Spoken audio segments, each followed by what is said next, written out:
Bisnis Corner. 8.5 FM Aprido The Bee Station. Selamat sore, Aprini, apa kabar Anda?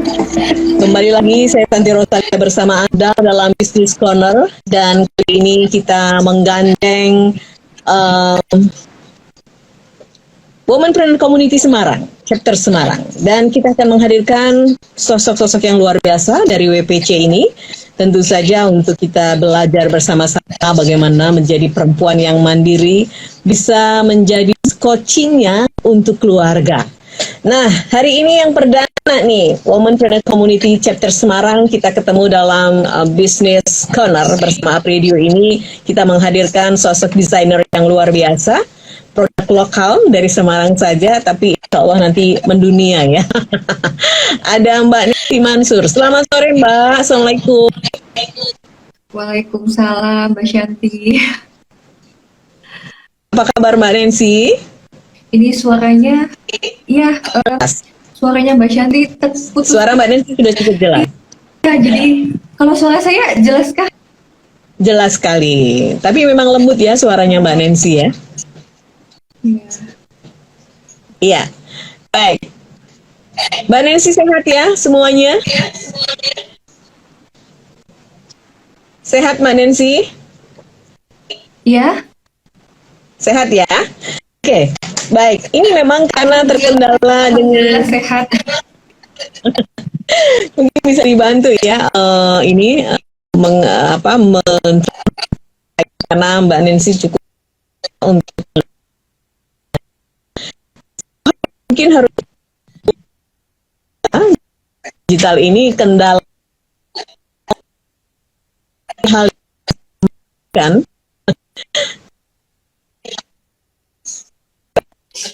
cuaca berpengaruh gitu ya Mbak Nancy. Mbak Nancy, nanti ada Mbak Hana yang akan translate apa yang saya sampaikan.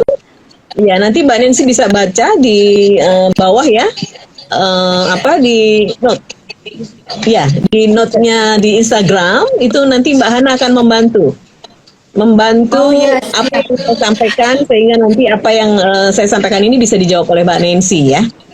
Oke. Baik. Baik Mbak Nancy. Ya, memang ini hujan dari tadi. Betul. Yes. Kemudian ini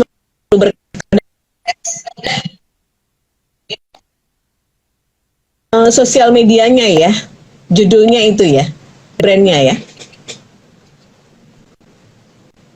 itu ya, sosial media di brandnya karyanya Mbak Nancy Mansur gitu ya, atau ada by Nancy Mansur? Kita sejauh ini menggunakan Instagram ya Mbak Shanti untuk brandingnya, itu bisa di follow di @by_nancy_mansur. Kita bisa banyak dari produk kita, juga kadang juga prosesnya, behind the scene gitu. Ya, kita banyak bercerita di sana di Instagram itu. Oke. @by_nancy_mansur. Silakan ya, bisa melihat semuanya di situ, karya-karya Mbak Nancy juga. Nah, betul. Baik Mbak Nancy, boleh dong. Bagaimana Mbak Nancy ini proses milnya, kemudian pembidanannya seperti apa? Bisa diceritakan Mbak Nancy, silakan. Oke, awalnya lahir brand ini ya Mbak Shanti ya. Dulu awalnya juga saya bekerja gitu ya, sebelum di dunia fashion ini saya dulu bekerja di salah satu perbankan swasta, hingga di fase saya ini memutuskan untuk resign gitu. Kenapa? Karena pada saat itu ditawarkan oleh pihak kantor untuk bermutasi gitu, berpindah ke luar kota di luar Semarang gitu. Tapi kondisi saya agak susah ya pada saat itu, kalau saya harus meninggalkan beberapa hari setelah penawaran itu. Orang tua saya sakit gitu, saudara juga tidak ada yang di Semarang kan gitu, saya menemani. Kemudian setelah beberapa bulan mendapat penawaran yang sama gitu. Tapi saya juga tidak bisa mengambil pilihan itu karena saya memilih untuk beberapa pertimbangan dan kondisi saya berat meninggalkan Semarang. Kemudian saya resign. Oke. Resign, kan nggak ada aktivitas nih gini. Karena kalau saya bekerja di tempat lain juga nanti akan menghadapi fase yang sama kan ya Mbak ya. Karena kita akan mungkin perusahaan perlu bertumbuh, kita perlu bertumbuh, nanti akan menghadapi masalah yang sama. Akhirnya saya memutuskan, yaudah deh, saya buat usaha aja gitu. Walaupun pada saat itu juga belum tahu nih mau usaha apa gitu tuh juga belum ada bayangan, belum ada kepikiran, cuma ya udah Bismillah gitu. Niat saya baik, saya pengen berkarya, entah apa waktu itu juga belum tahu, ingin berkarya, ingin ya mungkin sebagai salah satu bentuk bakti juga buat orang tua. Ya udah Bismillah saya keluar dan kemudian saya memutuskan buat usaha apa fashion gitu. Kenapa fashion? Basicnya tuh suka fashion gitu. Emang dari dulu senang fashion, senang mengutak-ngatik gitu loh Mbak Yanti. Gitu. Jadi setiap ada event, ada apa gitu, selalu ini membuat konsep sendiri. Oh ini ada acara ini gitu. Saya pengen buat. Oh saya akan pakai kostum ini. Saya pengen model seperti ini, warna seperti ini. Jadi happy gitu hubungan dengan fashion gitu. Oke. Nah sampai akhirnya ya sudah saya mencobalah di fashion ini. Awalnya juga ya kayak sambil jalan aja gitu loh Mbak Shanti gitu. Udah jalan aja gitu. Oh basicnya senang fashion, ya sudah dijalani gitu. Awalnya seperti itu. Baik, Mbak Nancy itu tahun berapa ya memulai untuk bisnis fashion ini dan apakah itu dikerjakan sendiri oleh Mbak Nancy? Masih ingat nggak karya pertamanya apa? Memutuskan resign itu tahun 2014. Kemudian karena memang saya tidak ibaratnya tidak mencari kerja di tempat lain dan base-nya tidak bisa diam. Saya ini mulai berkarya, mesti mengerjakan membuat sesuatu lah ya gitu dengan ilmu yang ada dan walaupun terbatas gitu kan. Mulai buat baju awalnya dengan bekal ilmu yang sedikit. Jadi sewaktu kerja itu sempat belajar menjahit Mbak Shanti. Iya. Tapi juga jadi belajar pola, belajar jahit. Jadi dari yang nggak bisa megang jarum itu kayak benar-benar udah nekat belajar aja gitu. Dengan ilmu yang belum seberapa ya gitu. Ya udahlah gitu. Cuma memang dulu basicnya mungkin teman-teman tuh suka lihat ini ya. Mungkin ngeliat style saya berfashion gitu kan. Jadi iya gitu. Nah, mau dong gitu. Nah, awalnya memang karena cuma menjalankan passion ya awalnya ya Mbak Shanti, jadi belum paham tentang bisnis ya. Oh yaudah kalau ada yang ini ya udah saya kerjakan gitu. Hingga di satu fase juga gitu. Masa mau seperti ini gitu kan. Ingin bertumbuh juga kan gitu. Kemudian saya cari gitu, saya berpikir apa ya gitu. Bisa dibilang ketika memulai awal tuh kan lebih kayak mungkin kalau sekarang mungkin kayak lebih ke berdagang ya. Oh ada orderan masuk, kita kerjakan selesai sudah gitu. Cuma waktu itu tiba-tiba saya berpikiran gitu, saya ingin Nancy Mansur bertumbuh gitu. Tapi apa ya gitu, apa ya yang miss gitu. Karena memang background saya bukan dari keluarga yang bisnis, saya juga belum paham bisnis. Akhirnya saya mencari, ketemu dengan kelas inkubasi bisnisnya IWPC. Nah, pada saat itu saya mulai berani nekat mendaftarkan di IWPC 18. Yang Masya Allah ketemu dengan wanita-wanita hebat, pengusaha-pengusaha di Semarang yang menurut saya itu luar biasa gitu, energinya, pengalamannya gitu. Dan itu dari berbagai lini bisnis, nggak cuma di fashion, ada yang di kuliner, di craft, di jasa, dari banyak hal lah gitu. Dapat ilmunya juga yang ternyata selama ini di sini nih di ilmunya ini gitu. Nah kemudian juga bergabung di komunitas Fashion Semarang di CMC Semarang. Nah, disitulah saya ngerasa bahwa Allah memberikan jalan saya untuk bertumbuh gitu, karena saya bertemu dengan teman-teman komunitas yang sefrekuensi gitu, teman-teman yang positif, yang vibrasinya luar biasa. Ya, jadi yang pertama kunci memang passion ya, Mbak Nancy ya. Kunci pertama itu Gimana, passion Mbak ya, kemudian ya kunci pertama adalah passion, kemudian Mbak Nancy mencoba untuk terus istiqomah istilahnya begitu. Akhirnya Allah ini menggiring ya teman-teman yang sefrekuensi tadi, disebutnya ada komunitas passion, kemudian juga ada ada IPPC ya, dan passion ini menggiring Mbak Nancy bukan bisnis ini, begitu ya Mbak ya? Di passion. Ya agak terputus-putus ya, mohon maaf ya. Baik. Iya, suaranya terputus-putus. Iya baik.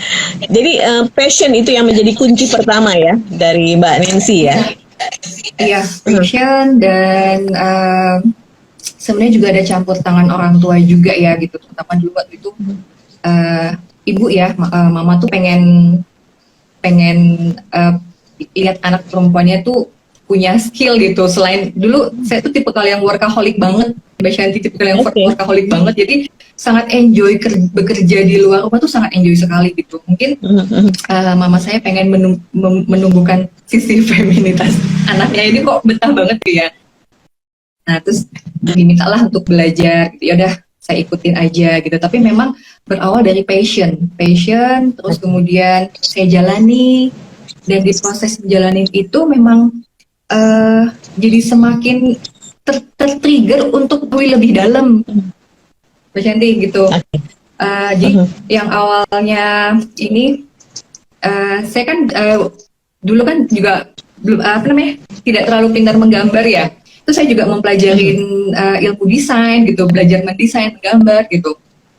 Saya pikir ini penting sekali ya sebagai media komunikasi saya untuk ke klien. Jadi memang saya berusaha, saya sangat menyadari bisnis itu dunia yang baru untuk saya gitu. Tapi saya memutuskan untuk masuk ke dunia ini. Jadi memang saya memotivasi belajar. Saya belajar dari bisnisnya gitu. Bahkan dari ilmu-ilmu fashion itu, dari desain, pola dan lain-lain saya pelajari.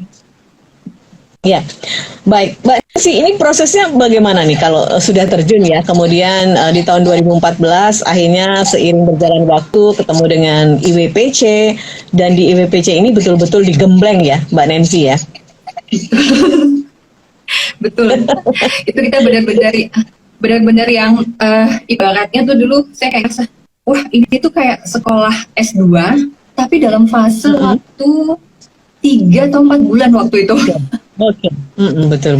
Tapi saya sangat bersyukur. Jadi benar-benar pelajari ya, dari menemukan identitas, terus menemukan value kita gitu, dan otomatis juga ya karena kita ketemu dengan womanpreneur di sana, pengusaha-pengusaha wanita gitu, jaringan relasi juga terbuka gitu.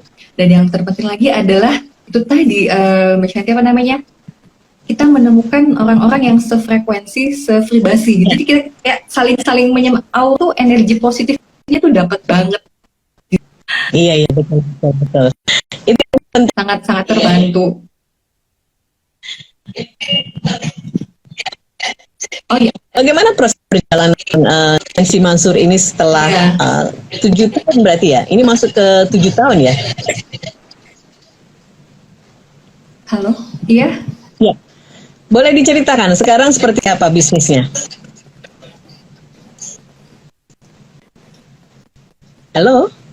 Oke, perjalanan Nancy Mansur selama kurang lebih 7 tahun ini ya. Dari yang awalnya kita menjalani passion gitu ya, dimulai dari basic banget, dari nol, bisa dibilang dulu sendiri. Alhamdulillah sekarang kita berkat terus belajar. Sekarang kita bertumbuh.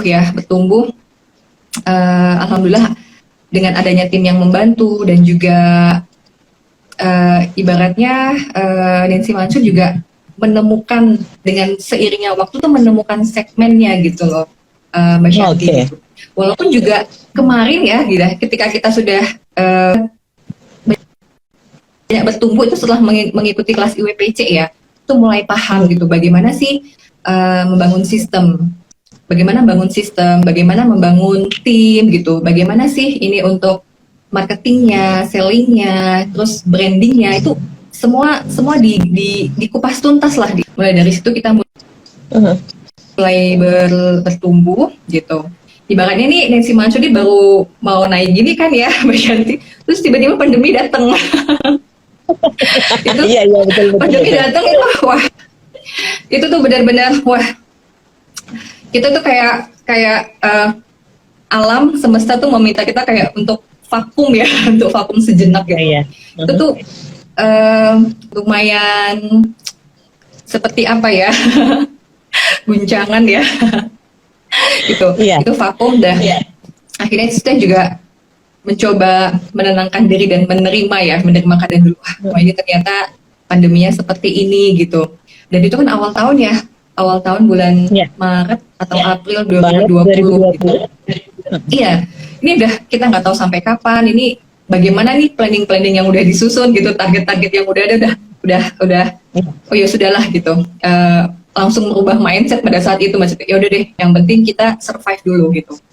Yang penting survive dulu, intern tetap berjalan, gimana caranya, sampai kita sempat melakukan pivoting. Ya, kita pivoting juga kan. Jadi sebelumnya ini Nancy Mansud memproduksi gaun, kebaya gitu untuk acara-acara momen-momen dari wisuda, lamaran, seperti itu kan ya Mbak Shanti.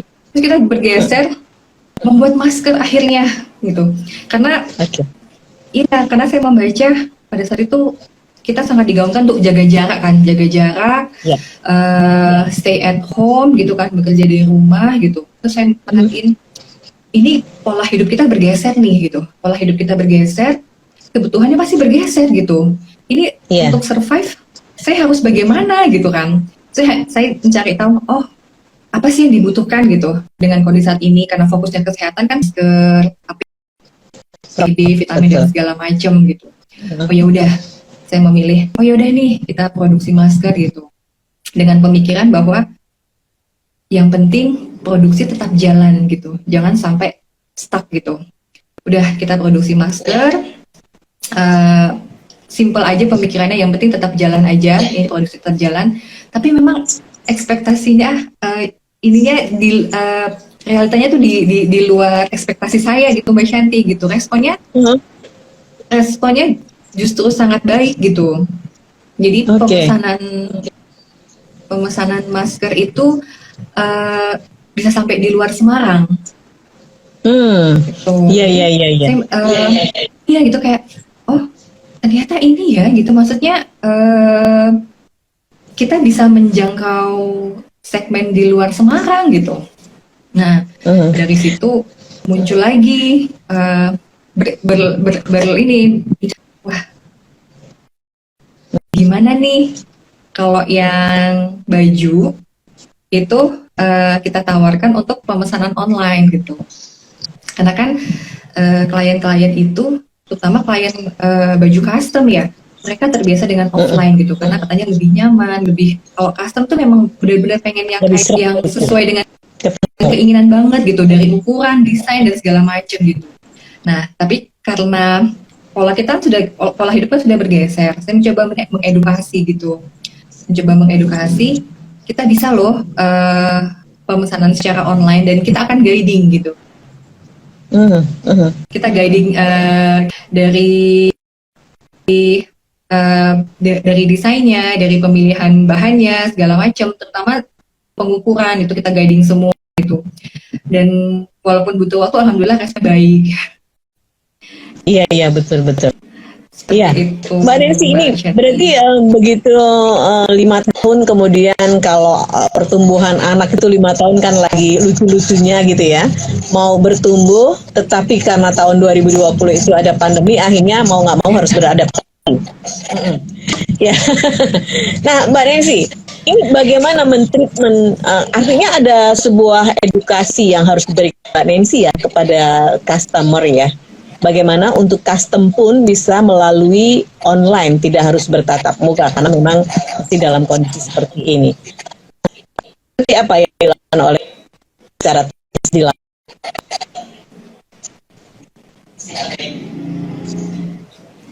Oke, memang awalnya yang tantangannya itu di edukasi yang tadi yang saya sampaikan itu ya, ya. Pertama memang mengedukasi dulu, meyakinkan bahwa membuat klien yakin, oh saya bisa, gitu kan, pemesanan baju pemesanan baju custom secara online gitu. Nah, untuk teknisnya biasanya kadang kan klien-klien wedding itu kan saya juga mendampingin klien ya untuk pemilihan bahan gitu ya di toko kain dan segala macam, pengukuran juga langsung kalau mereka yang offline. Nah, tapi di online lah gitu. Kita menggunakan ini ya, media video call ya. Jadi dari pemilihan bahan kita dampingin, terus juga pengukuran. Yang biasanya sih yang menjadi concern dari klien itu, klien custom adalah di pengukuran. Nah di situ kita benar-benar meyakinkan bisa loh kita damping. Dan karena dari 1-2 klien yang sudah mencoba dan testingnya bagus, itu saya coba up di Instagram. Nah itu juga menjadi nilai plus juga bagi calon klien yang di luar Semarang yang melakukan pemesanan online gitu. Nah dari situ berproses di situ gitu. Jadi memang ternyata 1-2 oke, terus akhirnya mereka berani lah melakukan pemesanan online. Dan yang saya juga nggak kepikiran itu untuk klien-klien yang lama yang sudah berpindah dari kota Semarang, yang mungkin karena ikut suami atau karena pindah tugas, itu akhirnya melakukan repeat order lagi gitu, karena mereka merasa sekarang di Nancy Mansur bisa nih pemesanan online gitu. Jadi memang sangat terbantu dengan sistem online ini dan dengan gaya hidup yang berubah juga ya. Betul. Iya, baik. Mbak Nancy, strategi marketing yang dilakukan tadi ya, dari testimoni orang-orang yang sudah melakukan custom gown by online ini, itu yang meyakinkan ya, ternyata tidak harus datang untuk custom gown itu. Nah, apa yang dilakukan Mbak Nancy ya sebagai salah satu strategi marketing agar ini bisa by Nancy Mansur ini bisa bertumbuh dengan luar biasa? Ya, strategi marketingnya pasti kita banyak sharing di media sosial kita di Instagram @by Nancy Mansur, dan juga dan dari experience ya, dari experience klien-klien yang sudah custom di kita gitu. Biasanya itu ketika mereka merasa nyaman gitu, mereka juga akan sharing lagi ke teman-temannya gitu. Ya. Teman-temannya kita juga aktif di Instagram Ads gitu. Jadi memang iklannya dijalankan juga gitu. Ya, di sosial media ini dioptimalkan ya Mbak Nancy ya. Betul. Baik. Betul.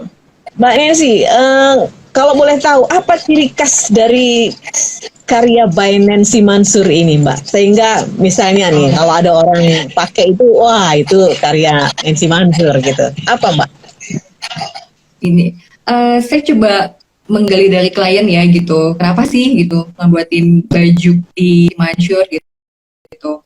Biasanya sih mereka menyukai 2 hal gitu. Yang katanya cutting dan juga detail gitu. Cuttingnya itu cuttingannya itu bisa fit body tapi nggak ngepres gitu. Gimana ya Mbak Shanti ya? Jadi maksudnya gini. Jadi ketika mereka mengenakan baju itu, body shape-nya dapat, tapi itu nggak yang ngepres jiplak di badan gitu. Jadi tetap nyaman, tetap buat beraktivitas juga nyaman, bergerak juga gitu. Dan yang kedua detail gitu. Karena detail kita ini modern estetik, jadi saya menggunakan Mhm. detail-detail yang kalau untuk bordir, aplikasi itu saya menggunakan motif yang kecil, penggunaan payet, Swarovski. Kalau itu juga saya memilih yang kecil, tidak terlalu besar gitu, itu memberikan aksen sendiri lah gitu untuk Mhm. baju-bajunya kita. Oke, itu ya beberapa khas yang orang jadi ngerti ini by Nancy Mansur gitu ya, Mbak Nancy ya. Mbak Nancy, ada yang sudah bertanya di 088 333 300 400. Mbak Nancy kok gampang banget menemukan ide berbisnis fashion? Mungkin dari passion kemudian bisa melakukan bisnis. Berapa modalnya dan apa yang memotivasi Mbak Nancy untuk menjalankan bisnis ini? Silakan Mbak. Dari Natal. Halo, gimana Mbak Shanti? Ini Putus-putus bertanya suaranya. Natali banget. Iya. Natali bertanya sih gampang banget menemukan Oh, bisnis. iya, ide fashion. Ya. Mhm. Ide fashionnya ya gitu. Kalau Ya. ide memang kita perlu memperbanyak referensi gitu, memperbanyak referensi gitu. Saya banyak mengikuti desainer-desainer baik dari Indonesia maupun luar. Tapi kalau untuk menemukan desain, menentukan desain, biasanya saya menggali dulu dari klien gitu. Ini akan ada diskusi. Saya coba gali gitu, gali karakternya bagaimana gitu. Kalau misalkan dia calon pengantin, saya biasanya coba bertanya gimana sih perjalanannya dia dan pasangan hingga sampai ke titik memutuskan untuk menikah gitu. Terus juga tema pernikahannya bagaimana, acaranya bagaimana. Dan kalau untuk wedding ini, biasanya kalau untuk calon pengantin wanita ya, itu udah punya dream wedding dress sendiri gitu loh. Bahkan ketika Oke. mereka dari kecil tuh sudah ada bayangan gitu. Oh, saya tuh nanti pengen seperti ini gitu. Nah, itu yang coba saya gali. Itu yang coba saya gali dan saya sesuai dengan faktor yang tadi, yang karakternya, terutama juga bentuk tubuh ya. Bentuk Ya. tubuh gitu. Jadi baju yang dihasil memang benar-benar sesuai dengan pemakaiannya gitu. Jadi saya berharap ketika misalkan calon pengantin nih, ketika dia mengenakan baju Iya. ini atau klien-klien yang lain mengenakan baju itu, dia merasa bahwa this is truly me gitu. Ini nih benar-benar saya. Ini nih menakter dari situ pakai gitu, tanpa dia harus menjelaskan oh begini-begini. Jadi ada sesuatu, ada story-nya di balik sebuah baju itu. Oke. Itu ya, jadi menjadikan klien itu memang betul-betul sesuai apa yang menjadi dreamnya atau mimpinya ya, terutama untuk calon pengantin wanita ini biasanya ada ya sudah gambaran apa Iya, temanya yang pengen seperti apa gitu ya. Nah, Mbak Nancy, boleh tahu dong apa cara yang sudah membantu Nancy produksi? Berapa orang? Halo. Iya, ada berapa orang yang sudah membantu Mbak Nancy produksi sekarang? Tim yang membantu ya? Ya, pada saat ini kita ada 4 sampai 5. Itu 2 orang untuk di tim produksi dijahit, sisanya itu di bagian detailing, di aplikasi, payet, pemasangan aplikasi detail-detail, bos segala macam. Oke, baik. Berarti ini desain masih dari tangannya Mbak Nancy ya? Ya. Desain masih di tangannya Mbak Nancy sendiri? Ya, kalau untuk desain di saya gitu. Untuk desain di saya, kenapa pada saat itu sangat termotivasi untuk belajar desain, belajar sketch. Karena untuk desain saya yang handle. Jadi menjadi media ya antara klien dan juga tim yang membantu. Oke, baik. Mbak Nancy, goal apa yang Mbak Nancy dalam bisnis ini? Apa yang mau disampaikan Mbak Nancy dalam bisnis? Goalnya kalau untuk brand Iur, berharap bahwa brand ini bisa diterima dan sendirilah untuk industri fashion, terutama di Semarang. Dan kemudian kita juga saat ini punya visi Bank Nancy Mansur ini bisa lebih ramah dengan lingkungan gitu. Kenapa kita kepikiran ke sini? Karena fashion ini industri penghasil limbah terbesar gitu. Nah dari sini tergeraklah hati gitu untuk walaupun belum 100%, kita belum bisa 100% untuk ramah lingkungan, tapi sudah mulai mencoba gitu dari packaging gitu yang meminimalisir penggunaan bahan plastik tapi lebih ke bahan-bahan yang ramah lingkungan. Itu juga limbah-limbah kita, jadi perca-perca kain itu kita salurkan kepada pengrajin craft. Jadi limbah ini tidak hanya menjadi waste, tapi juga bisa menjadi karya lagi di tangan teman-teman pengrajin. Oke. Ini sinergi yang luar biasa ya Mbak Nancy ya, untuk saling berkesinambungan dan juga bersinergi itu tadi ya. Baik, Mbak Nancy kayaknya waktunya sudah tidak memungkinkan lagi. Next kita akan sambung ngobrol-ngobrol lagi. Mudah-mudahan lain waktu cuaca agak membaik, jadi komunikasi bisa yang mau disampaikan ini sebagai tipsnya membangun usaha dan tentu saja di kondisi yang serba tidak seperti ini, Mbak. Tips-tipsnya apa, Mbak? Oh, tips. Ini tips berbisnis ya. Kuncinya satu, yang penting konsisten gitu. Konsisten dalam arti kata kita konsisten untuk belajar dan konsisten untuk bergerak, berkarya gitu. Karena kita kan contoh kayak kemarin ya gitu, pandemi gitu. Pandemi ini suatu hal yang tidak dipikirkan sebelumnya gitu. Ya. Itu bisa, kalau kita tidak konsisten itu bisa membuat kita berhenti gitu. Tapi berhenti sejenak boleh gitu, tapi jangan berhenti terlalu lama atau menyudahin gitu. Tapi tetap berkarya, tetap belajar, tetap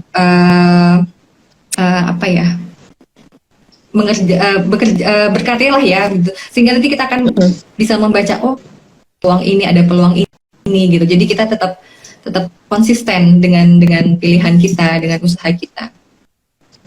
Oke. Baik Mbak Nancy, terima kasih banyak untuk inspirasinya hari ini. Semoga saja Mbak Nancy terus bersama dengan tim bisa mengikuti apa yang menjadi adaptasi sekarang dan selalu ya untuk dan adminnya. Tadi kita bincang-bincang dengan owner dari Mansur ini adalah owner Witness Custom Drive. Juga Anda bisa saja ya Instagram dan Anda bisa order beliau. Terima kasih. Kita akan nantikan setiap hari Kamis ya, minggu kedua ya. Minggu kedua jam 3 sore dengan teman-teman dari WPC Chapter Semarang. Saya Santi Rosalia pamit, sukses untuk Anda dari April. Assalamualaikum warahmatullahi wabarakatuh. Disiarkan langsung dari Menara Universitas PGRI. Up Radio, Jalan Sidodadi Timur, nomor 24 Semarang. Inilah 98.5 FM. Up Radio, The Meaning Station.